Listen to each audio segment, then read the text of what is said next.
नमस्कार। कभी सोचा है कि भारत की नदियां सिर्फ पानी की धाराएं नहीं, बल्कि अपने आप में जीती जागती पहेलियां हैं। चलिए, आज इन्हीं रहस्यों से पर्दा उठाते हैं। तो पहली पहेली सोचिए, एक ऐसी नदी जो 3000 किलोमीटर से भी ज्यादा लंबी है, भारत से होकर गुजरती है, और फिर भी हम उसका 80% पानी इस्तेमाल ही नहीं कर पाते। आखिर क्यों? और इसका जवाब हमें भूगोल में नहीं, बल्कि इतिहास के पन्नों में मिलेगा। अच्छा, अब दूसरी पहेली। हम सब ने यही सुना है ना कि गंगा गोमुख से निकलती है, पर क्या यह पूरी सच्चाई है? शायद नहीं। असल कहानी तो कुछ और ही है, एक पवित्र संगम की कहानी। और ये वाली तो सुनिए, कुछ नदियां ऐसी हैं जो मानो ग्रेविटी को ही चुनौती दे रही हों। यमुना की कुछ सहायक नदियां वो ढलान के उल्टा, मतलब ऊपर की ओर बहती हैं, उत्तर की तरफ। अब भला ऐसा कैसे हो सकता है? क्या राज है इसके पीछे? और हमारी आखिरी पहेली, एक नदी, 3 देश और 3 अलग-अलग नाम। जी हाँ, ये एक ऐसी नदी की कहानी है जो अपनी यात्रा के हर पड़ाव पर अपना नाम और अपना चरित्र दोनों बदल लेती है। तो ये है हमारा आज का सफर। हम एक एक करके सिंधु, गंगा, यमुना, ब्रह्मपुत्र और फिर प्रायद्वीप की नदियों की इन दिलचस्प पहेलियों को सुलझाएंगे। चलिए तो शुरू करते हैं अपनी पहली पहेली से, सिंधु नदी प्रणाली के साथ। तो सवाल वही का वही है, इतनी विशाल नदी और हम उसका ज्यादातर पानी इस्तेमाल नहीं कर सकते। क्यों? क्योंकि इसका जवाब जमीन की ढलान में नहीं, बल्कि कागज पर लिखा है। जी, एक बहुत ही अहम अंतर्राष्ट्रीय समझौते में। और वो समझौता है 1960 की सिंधु जल संधि। देखिए, वर्ल्ड बैंक की मध्यस्थता में यह तय हुआ कि इस पूरी नदी प्रणाली को 2 हिस्सों में बांट दिया जाए। जो पूर्वी नदियां हैं, मतलब रावी, ब्यास और सतलुज, उनका पूरा कंट्रोल मिला भारत को। और जो पश्चिमी नदियां हैं, सिंधु, झेलम और चिनाब, उनका कंट्रोल गया पाकिस्तान के पास।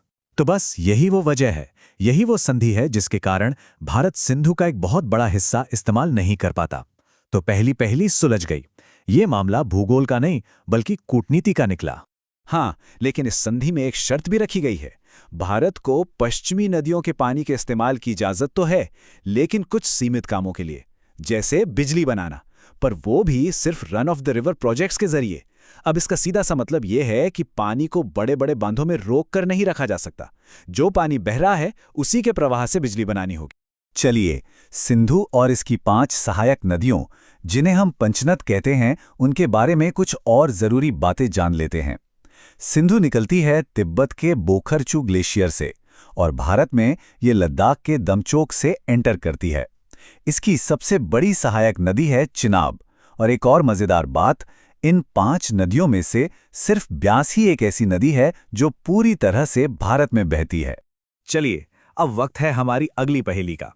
गंगा के असली उद्गम का रहस्य क्या है, आइए जानते हैं। तो गंगा की कहानी में सबसे दिलचस्प बात पता है क्या है? वो ये कि गंगा के नाम से शुरू ही नहीं होती। ये असल में 2 बहुत बड़ी शक्तिशाली नदियों के मिलने से बनती है। एक है भागीरथी, जिसे हम सब पारंपरिक तौर पर गंगा का स्रोत मानते हैं, और दूसरी है अलकनंदा, जो असल में भागीरथी से भी ज्यादा लंबी है। अलकनंदा का सफर भी बहुत खास है। वो अपने रास्ते में 5 पवित्र संगम बनाती है, जिन्हें पंचप्रयाग के नाम से जाना जाता है। विष्णु प्रयाग, नंद प्रयाग, कर्ण प्रयाग और रुद्र प्रयाग में वो अलग अलग नदियों से मिलती जाती है, और हर संगम के साथ उसका आकार और भी बड़ा होता जाता है। और ये सब होता है देव प्रयाग में होने वाले महामिलन की तैयारी के लिए। और ये रहा हमारी पहेली का जवाब, देव प्रयाग। यही वो महान संगम है जहां विशाल अलकनंदा का मिलन होता है शक्तिशाली भागीरथी से, और यहीं पर, इसी जगह पर, इन दोनों की मिली हुई धारा को नाम मिलता है गंगा। तो एक तरह से कहा जाए तो गंगा का असली जन्म स्थान देवप्रयाग ही है। ठीक है, अब चलते हैं यमुना की तरफ और सुलझाते हैं वो पहेली जो पहली नजर में प्रकृति के नियमों के एकदम खिलाफ लगती है।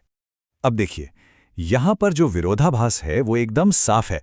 एक तरफ है हिमालय से आने वाली नदियां, जो कि स्वाभाविक रूप से दक्षिण की ओर बहती हैं, ढलान की तरफ। लेकिन दूसरी तरफ है प्रायद्वीपीय पठार से निकलने वाली नदियां, जैसे चंबल, बेतवा, केन, और ये उत्तर की ओर बह रही हैं। ऐसा लग रहा है मानो ढलान के उल्टा जा रही हूं। सवाल ये है कि आखिर ऐसा हो कैसे रहा है? इस पहेली को सुलझाने का सबसे बड़ा सुराग हमें चंबल नदी से मिलता है। देखिए, चंबल एक चीज के लिए बहुत जानी जाती है, अवनालिका अपर्दन या गलील इरोजन।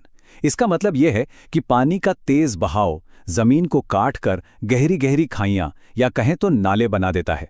जो चंबल के मशहूर बीहड़ है ना, वो इसी की वजह से बने हैं। तो जवाब क्या है? जवाब जितना हैरान करने वाला है उतना ही आसान भी। असल में ये नदियां ग्रेविटी के खिलाफ जा ही नहीं रही हैं। सच तो ये है कि हमारा जो विशाल प्रायद्वीपीय पठार है, उसका उत्तरी हिस्सा उत्तर की तरफ ही झुका हुआ है, यानी उसकी ढलान उत्तर की ओर है। तो नदियां तो बस जमीन के उस कुदरती ढलान पर ही बह रही हैं। पहेली सुलझ गई। चलिए अब ब्रह्मपुत्र की बात करते हैं, वो नदी जो अपनी पहचान बदलती रहती है। इस नदी का सफर भी इसके नामों की तरह ही बहुत अनोखा है। जब ये तिब्बत के ऊंचे और शांत पठारों पर बहती है तो इसका नाम होता है यारलुंग त्संगपो।